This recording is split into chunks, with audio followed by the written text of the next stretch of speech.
should trans individuals be allowed to be in the military, or is it something that we should avoid?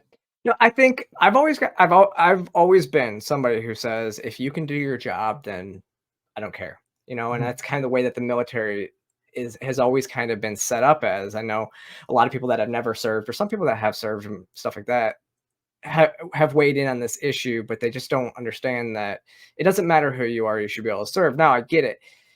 A lot of people don't realize that people take medications on deployments all the time. I mean, especially in the last, 18 years, 20 years, when we were in perpetual state of war, we had a lot of soldiers taking PTSD medications because they went overseas. So you think not only are we giving soldiers PTSD that they got when they came in, but how do people talk about, barring somebody for having, gender dysphoria, mental illness, when you're when you're creating mental illness and keeping those people that unless they have a severe PTSD issues, then you're going to keep them in the military. So I don't have an issue with that. I understand where if you end up having like the surgery, that's a little bit different issue, because from what I've heard, you're on what we call a profile for a year. So you can't do PT, you can't do your job for a year.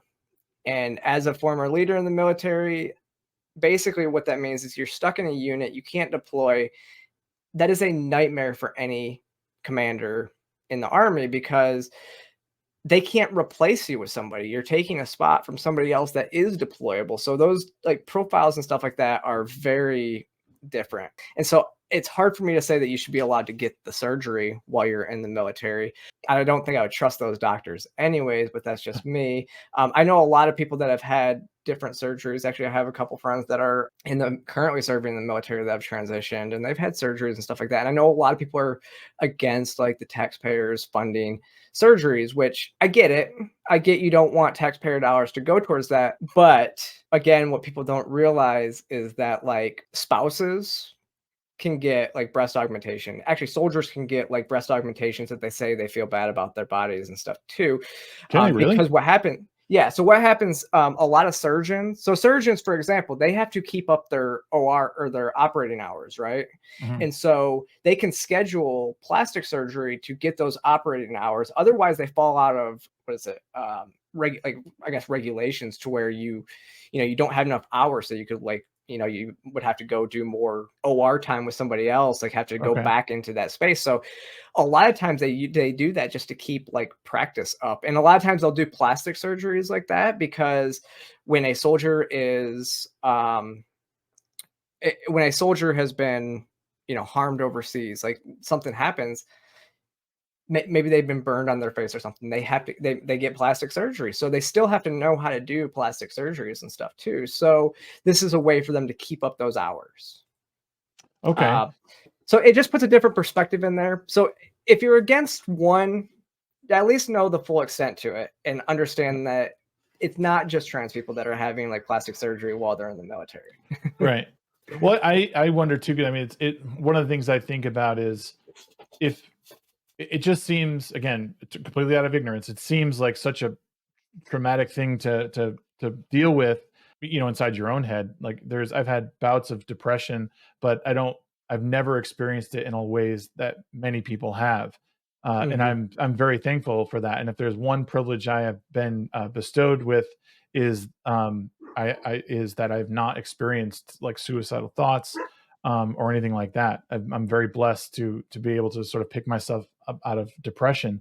But I wonder, like, is it? I think the argument a lot of times is that we are, I guess, weakening our military strength by allowing transgender individuals to be a part of the military. Not necessarily, it could be pre-op Hmm. or post-op, because they Yeah. might not be able to. It's already hard enough for people to deal with the trauma that is involved with the military, especially in wartime.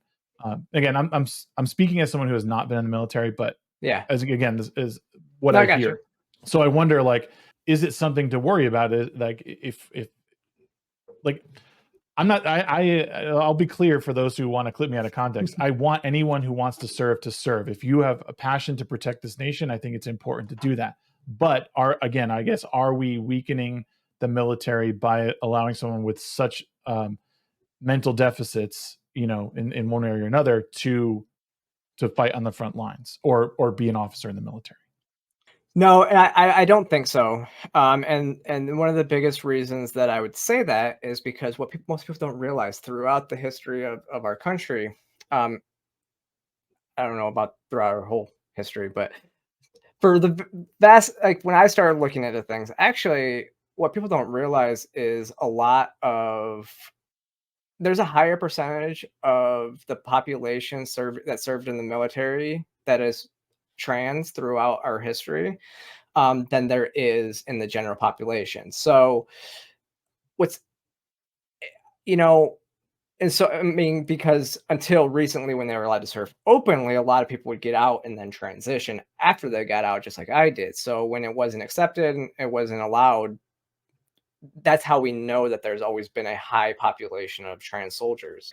The other thing too is, and one of the reasons why I kind of think that has been is because almost like what you said, I've never once been suicidal in my life either. Um, but there were points where I didn't care about my life as much as I could have. It made it easy to go do my job because I wasn't worried about dying, Mhm. in a lot of ways, right? So I don't know if that should be the case. I don't think that, but I never wanted to die. So I think that it just depends on the person. And there should, I mean, no matter who you are, we have a big issue with SSRI use in this country right now because there is a high. I mean, we're in the middle of a mental health decay in this country. It's bad, and so I think we need to worry about what's causing those things and then not barring people who would do a great job in the military simply because they have, a mental illness that may or may not be supported. Like I said, I mean, I'm still lucky that I've never had suicidal ideations because I'm part of probably the two highest groups. Like when I started to come out, people started to like worry about that with me because they're like, wait, you're trans and what 40% of trans people have suicidal ideations, and then at least what how many soldiers commit suicide every year, so that started to people were like, oh my gosh, like thought that I was they would think that I'm this high risk person when I'm not. Mhm. So I think again it just goes back to the individual, and how resilient that person is. I would say sometimes, living the life that I live now makes me even more resilient than most of the population anyways. Yeah.